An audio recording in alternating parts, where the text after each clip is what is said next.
दोस्तों, अब तक आपने इस रहस्यमय यात्रा में देखा कि कैसे कर्ण के कवच और कुंडल के अंश फिर से जागृत हुए, कैसे आरव, अग्निवलय का नेता और वो रहस्यमय किशोर मिलकर संतुलन का त्रिकोण बनाते हैं, कैसे छाया हमला करती है और संतुलन की पहली परीक्षा होती है, और फिर समय स्वयं एक चयन मांगता है, ऐसा चयन जो इस कहानी की दिशा हमेशा के लिए बदल सकता है।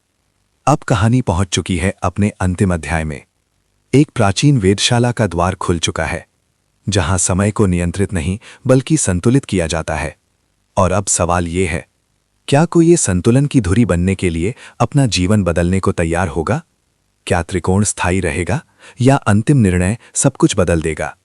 आज के इस अंतिम भाग में खुलने वाला है कर्ण के कवच कुंडल के रहस्य का अंतिम सत्य। अगर आपको ये कहानी पसंद आ रही है तो वीडियो को लाइक जरूर करें, और अगर आप ऐसी ही रहस्यमयी कहानियां सुनना चाहते हैं तो चैनल को सब्सक्राइब करना बिल्कुल मत भूलिए। तो चलिए शुरू करते हैं इस कथा का अंतिम अध्याय। वेधशाला का द्वार। किशोर ने उसकी ओर देखा और शांत स्वर में कहा कि मिटना और बदलना अलग बातें हैं, क्योंकि कभी कभी संतुलन किसी को समाप्त नहीं करता बल्कि उसे एक नई भूमिका दे देता है, और जो ये भूमिका स्वीकार करता है वही समय का सच्चा संरक्षक बनता है। ये शब्द सुनते ही समुद्र की सतह पर उभरी वेधशाला की छवि और स्पष्ट होने लगी, जैसे वो केवल एक संकेत नहीं बल्कि एक बुलावा हो।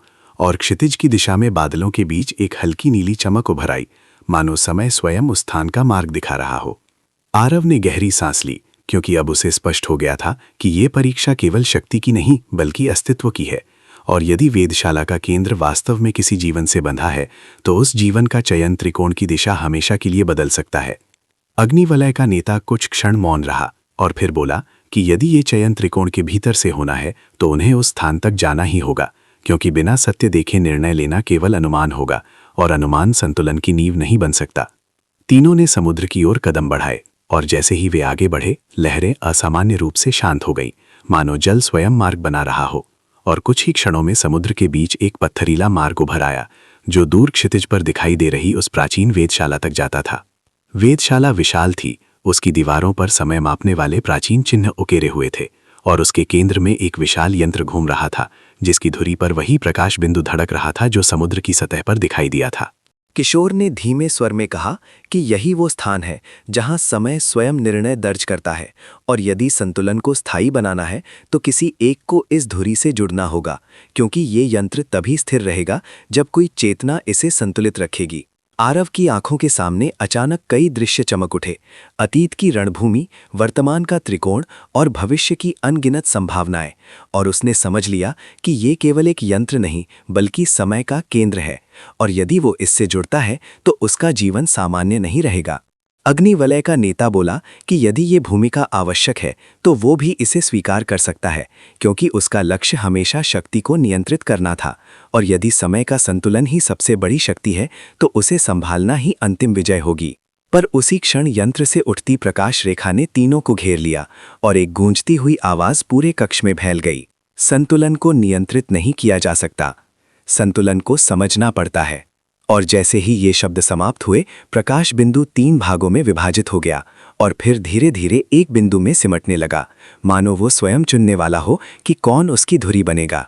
आरव ने महसूस किया कि उसके भीतर के दोनों अंश उस प्रकाश की ओर खिंच रहे हैं, पर उसी क्षण उसने किशोर की ओर देखा और समझ गया कि अंतिम अंश वास्तव में उसी में जागृत हुआ है, और यदि कोई समय का प्रहरी बन सकता है तो वो वही है। किशोर ने हल्की मुस्कान के साथ कहा कि ये चयन पहले ही हो चुका है, बस स्वीकार करना बाकी है। और उसी क्षण प्रकाश बिंदु तेजी से चमका, क्योंकि अंतिम निर्णय अब होने वाला था। वेधशाला के केंद्र में चमकता प्रकाश अचानक स्थिर हो गया, और उसके चारों ओर घूमता विशाल यंत्र धीरे धीरे थमने लगा, मानो समय स्वयं उस निर्णय की प्रतीक्षा कर रहा हो जो अब होने वाला है। किशोर आगे बढ़ा, और उसकी आंखों में अब वो जिज्ञासा नहीं थी जो पहले दिखाई देती थी, बल्कि एक गहरी शांति थी, जैसे उसने पहले ही समझ लिया हो कि संतुलन का अंतिम अर्थ क्या है। उसने आरव और अग्निवलय के नेता की ओर देखा और कहा कि त्रिकोण तभी स्थिर रहेगा जब कोई एक केंद्र समय की धुरी बन जाए, क्योंकि बिना धुरी के संतुलन केवल अस्थायी होता है, और यदि कोई ये भूमिका नहीं स्वीकारेगा तो समय फिर अराजकता में बदल जाएगा। आरव ने तुरंत कहा कि ये बलिदान वो दे सकता है, क्योंकि रक्षक का अर्थ ही यही है कि वो दूसरों की रक्षा के लिए स्वयं को पीछे रखे। पर किशोर ने सिर हिलाकर उसे रोक दिया। उसने कहा कि रक्षक वो नहीं जो स्वयं को मिटा दे, बल्कि वो जो संतुलन को जीवित रखे। और यदि आरव समय से बंध गया तो दुनिया एक संरक्षक खो देगी और संतुलन का त्रिकोण टूट जाएगा। अग्निवलय का नेता भी आगे आया और बोला कि यदि किसी को धुरी बनना है तो वो बन सकता है, क्योंकि उसने जीवन भर शक्ति को पाने की कोशिश की है और शायद यही उसका अंतिम उद्देश्य हो। पर किशोर ने शांत स्वर में कहा कि धुरी बनने के लिए केवल इच्छा नहीं, संतुलन चाहिए, और वो संतुलन उसी में जागृत हुआ है। ये कहते ही उसने वेदशाला के केंद्र में कदम रखा और जैसे ही उसका हाथ उस प्रकाश बिंदु को छूने के लिए आगे बढ़ा, पूरा कक्ष स्वर्णिम और नीली रोशनी से भर गया और विशाल यंत्र फिर से घूमने लगा। आरव ने महसूस किया कि समय की अनगिनत धाराएं उस बिंदु में समा रही हैं और किशोर की आकृति धीरे धीरे प्रकाश में बदल रही है, जैसे वो मानव रूप से आगे बढ़कर समय की चेतना बन रहा हो। अग्निवलय का नेता पहली बार पूरी तरह मौन था, क्योंकि उसने समझ लिया था कि जिस शक्ति को वो जीवन भर खोजता रहा वो किसी वस्तु में नहीं बल्कि संतुलन की जिम्मेदारी में छिपी थी। कुछ ही क्षणों में प्रकाश शांत हो गया और वेदशाला का यंत्र स्थिर हो गया, पर अब उसके केंद्र में कोई मानव आकृति नहीं थी। केवल एक शांत स्थिर प्रकाश था जो धीरे धीरे पूरे आकाश में फैल रहा था। किशोर अब वहां नहीं था, पर उसकी आवाज हवा में गूंज रही थी। संतुलन अब सुरक्षित है। जब तक त्रिकोण जीवित रहेगा, समय भटकेगा नहीं। आरव ने समुद्र की ओर देखा और पहली बार उसे महसूस हुआ कि हवा हल्की हो गई है, जैसे कोई अदृश्य भार हट गया हो। अग्निवलय का नेता भी समुद्र की ओर देख रहा था और उसके चेहरे पर पहली बार एक सच्ची शांति थी, क्योंकि अब उसे समझ आ गया था। कवच और कुंडल की शक्ति किसी एक योद्धा की नहीं थी, वो संतुलन की थी। और संतुलन तभी जीवित रहता है जब कोई उसे संभालने के लिए स्वयं को समर्पित कर दे। समुद्र की लहरें शांत थीं, आकाश स्वच्छ था और समय अब स्थिर था।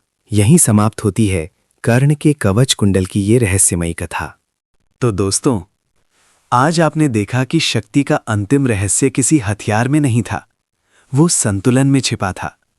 किशोर समय की धुरी बन चुका है, त्रिकोण स्थिर हो चुका है और कर्ण के कवच कुंडल की वो शक्ति अब किसी एक योद्धा की नहीं रही, बल्कि समय और संतुलन की संरक्षक बन चुकी है। लेकिन हर कहानी का अंत एक नई शुरुआत भी होता है, क्योंकि संतुलन हमेशा बना नहीं रहता, उसे बार बार बचाना पड़ता है। अगर आपको ये पूरी सीरीज पसंद आई हो तो वीडियो को लाइक ज़रूर करें, और अगर आप चाहते हैं कि ऐसी ही नई रहस्यमयी कहानियाँ इस चैनल पर आती रहें तो चैनल को सब्सक्राइब ज़रूर करें। नीचे कमेंट में ज़रूर बताइए, क्या आपको लगता है कि ये संतुलन हमेशा बना रहेगा या कभी फिर से कोई नई शक्ति इसे चुनौती देगी? हम बहुत जल्द एक नई रहस्यमयी कथा के साथ लौटेंगे। तब तक के लिए नमस्कार।